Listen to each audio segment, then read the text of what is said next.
So this is how I made my portrait painting journey a lot easier. I'm not gonna lie, painting portraits might be one of the hardest things ever, but it's also fun, it's easy to do, and expressing yourself artistically is the most important thing. Forget about perfection and just keep going. So one of the things that made portrait painting easy for me is starting with a sketch. I know that may sound basic and simple and whatnot, but just hear me out.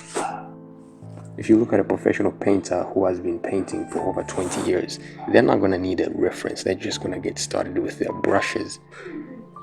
That's how they paint. But if you, a beginner who started 2 months ago, expect yourself to recreate something of that level, it's going to be a bit tough for you.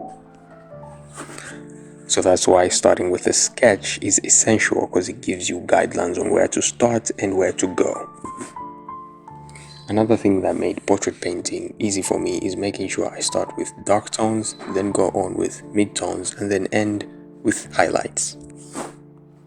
This is effective because it doesn't just give you a balance, it gives you a way to create and just a simple way to blend things together, like colors, for example.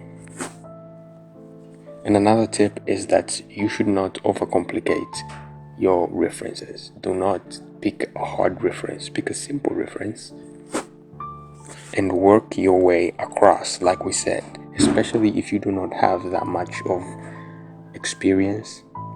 Make sure you pick simple references. As you build and get better, you're going to find that your skill is going to get better and you're going to get more challenging concepts and challenging references.